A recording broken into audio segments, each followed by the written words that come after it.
This is Phantom. It's a humanoid robot. It's already been tested in a war zone. And within months, it could be carrying weapons. Phantom is built by Foundation Future Industriies, a San Francisco startup led by CEO Mobeen Ahmad.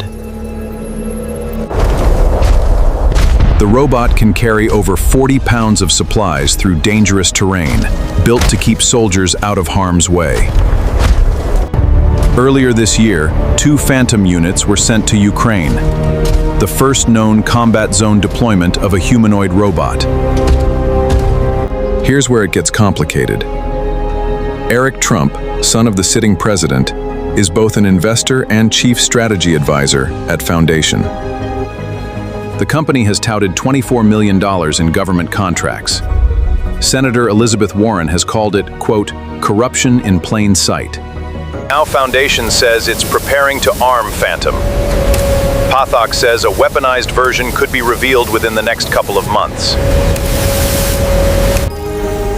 The militarized version is priced at $300,000 per unit, a machine designed for the modern battlefield.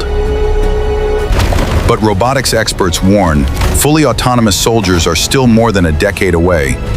Today's humanoids struggle just to walk over uneven ground.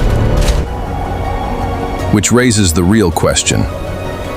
Should a machine ever decide who lives and who dies on a battlefield? The future of war may not be human at all. And the decisions being made right now will shape what that future looks like. Follow Iskra AI for more on where artificial intelligence is taking us next.